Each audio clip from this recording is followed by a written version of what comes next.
आज Doubtnut app download करें। Doubtnut पर अपने सभी गणित, रसायन विज्ञान, भौतिक विज्ञान और जीव विज्ञान के डाउट्स का करो सफाया। बस प्रश्न की फोटो खींचो, एक ही प्रश्न को क्रॉप करो और तुरंत वीडियो सोल्यूशन पाओ। अभी डाउनलोड करें। हेलो दोस्तों, आपका प्रश्न है, दो औद्योगिक प्रक्रमों के नाम लिखो जो बिस्मांग उत्प्रेरण के उदाहरण हैं। तो चलिए इस प्रश्न को हल करते हैं। ठीक है, तो बिस्मांग उत्प्रेरण क्या होता है, सबसे पहले इसको समझ लेते हैं।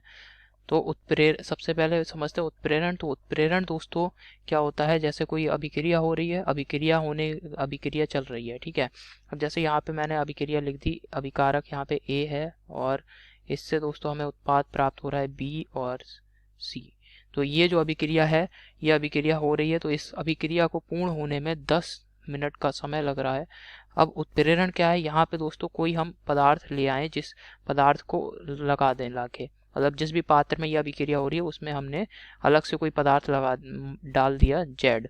तो इस पदार्थ की जैसे ही ये पदार्थ डाला हमने अभी के पात्र में जिसमें कि अभिक्रिया हो रही है, तो अब दोस्तों अभिक्रिया इतनी तेजी से होने लगी इस पदार्थ की उपस्थिति में कि अभिक्रिया केवल और केवल 2 मिनट में ही पूर्ण हो गई। अभिक्रिया पूर्ण हो गई और हमें उत्पाद प्राप्त हो गया। तो ये होता है उत्प्रेरण, कि अभिक्रिया बहुत तीव्र गति से होना शुरू हो जाए अचानक से किसी पदार्थ की उपस्थिति में, तो ये कहलाता है उत्प्रेरण। और जो पदार्थ है जिसकी उपस्थिति में अभिक्रिया तीव्र वेग से होने लगी, ये कहलाएगा उत्प्रेरक। समझ में आ गया। अब दोस्तों बिस्मांग उत्प्रेरण क्या है।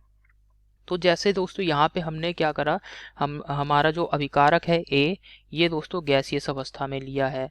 ठीक है, जबकि हमने यहाँ पे उत्प्रेरक जेड का प्रयोग किया है इस अभिक्रिया को उत्प्रेरित करने के लिए। यहाँ पे उत्प्रेरक क्या प्रयोग कर रहे हैं, जेड, और ये दोस्तों हमने ले लिया ठोस अवस्था में। ठीक है, तो यहाँ पे आप देख रहे हैं जो हमारा अभिकारक है अभिक्रिया में और जो उत्प्रेरक है, इनकी भौतिक अवस्थाएं क्या हैं, भिन्न भिन्न हैं।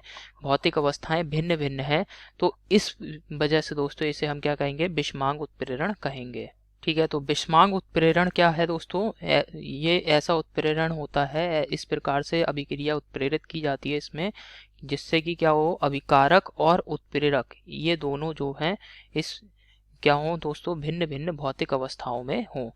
अब भौतिक अवस्थाएं दोस्तों किसी भी पदार्थ की 3 ही प्रकार की भौतिक अवस्थाएं संभव हैं, गैस, द्रव और ठोस। तो अगर दोस्तों हमने यहाँ पे गैस अवस्था में ले लिया है तो उत्प्रेरक यहाँ पे ठोस या द्रव अवस्था में हो सकता है, तभी दोस्तों बिस्मांग उत्प्रेरण होगा अथवा नहीं होगा। ठीक है, अगर ये हमने गैस अवस्था में ले लिया और हमारा अभिकारक भी गैसीय अवस्था में, तो उत्प्रेरक और अभिकारक दोनों की भौतिक अवस्थाएं क्या हो गई, समान हो गई, तो ये बिस्मांग उत्प्रेरण नहीं होगा। ठीक है, तो समझ में आ गया होगा आपको बिस्मांग उत्प्रेरण। अब दोस्तों यहाँ पे कह रहा है दो औद्योगिक प्रक्रमों के नाम लिखो। तो सबसे पहला नाम है बिस्मांग उत्प्रेरण जहाँ पे प्रयोग होता है, सबसे पहला है हैवर विधि, अमोनिया बनाने की हैवर विधि। तो इसे यहाँ पे लिख दे रहा हूँ मैं। तो अमोनिया बनाने की हैवर विधि दोस्तों ये बिस्मांग उत्प्रेरण का उदाहरण है। अब इसको आप यहाँ पे देख सकते हैं, ये यहाँ पे मैंने रासायनिक अभिक्रिया लिख दी है जिसकी सहायता से अमोनिया हैवर विधि में बनाई जाती है। ये यहाँ पे दोस्तों हम N2 लेते हैं, नाइट्रोजन गैस, इसकी क्रिया कराते हैं हाइड्रोजन अर्थात H2 गैस से, और यहाँ पर दोस्तों आयरन जो है Fe, ये दोस्तों क्या है, ठोस अवस्था में लिया जाता है। Fe क्या है दोस्तों, यहाँ पे उत्प्रेरक है। Fe क्या है इस विधि में, उत्प्रेरक है, और जो कि यहाँ पर ठोस अवस्था में लिया गया है, जो कि ठोस अवस्था में है, जो कि ठोस अवस्था में लिया गया है। ठीक है, और यहाँ पे मोलिब्डेनम क्या है दोस्तों, मोलिब्डेनम वर्धक की तरह कार्य कर रहा है, और NH3 यहाँ पे अभिक्रिया का उत्पाद है, अर्थात NH3 क्या है, अमोनिया। तो आप यहाँ पे देख रहे हैं चूंकि हमारा जो उत्प्रेरक है Fe, ये कैसा है दोस्तों, ठोस अवस्था में है, जबकि अभिकारक जो है नाइट्रोजन और हाइड्रोजन है, ये दोस्तों गैसियस अवस्था में है। तो क्या भौतिक अवस्थाएं भिन्न हुई, हाँ, तो यहाँ पे अभिकारक और उत्प्रेरक इन दोनों की भौतिक अवस्थाएं भिन्न भिन्न हैं।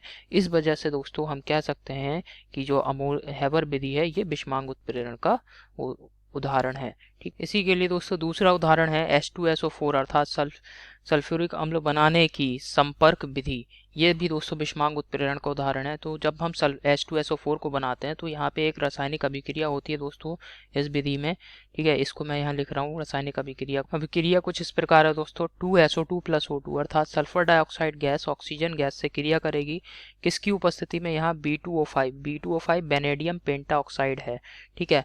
इसका नाम होता है बेनेडियम पेंटाऑक्साइड, और ये दोस्तों यहाँ पे उत्प्रेरक की तरह कार्य कर रहा है, और हमें क्या प्राप्त हो रहा है? यहाँ पे SO3 अर्थात सल्फर ट्राइऑक्साइड गैस यहाँ प्राप्त हो रही है।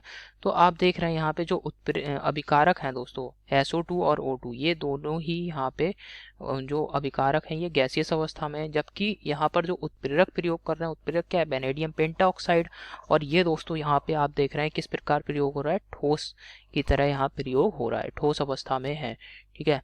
B2O5 जो उत्प्रेरक है बेनेडियम पेंटाऑक्साइड, ये ठोस अवस्था में है। तो यहाँ पे उत्प्रेरक और अभिकारक दोनों की भौतिक अवस्थाएं भिन्न भिन्न है।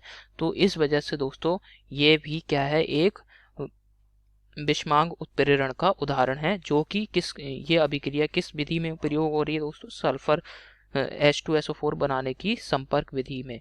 तो इस वजह से दोस्तों ये भी बिस्मांग उत्प्रेरण का उदाहरण है। तो आशा करता हूँ आपको समझ में आया होगा। धन्यवाद। कक्षा 6 से 12वीं से लेकर नीट, IIT, JEE वो एडवांस के लेवल तक 1 करोड़ से ज्यादा छात्रों का भरोसा। आज ही डाउनलोड करें डाउटनेट ऐप या व्हाट्सएप करें अपने सारे डाउट्स 8400 400 400 पर।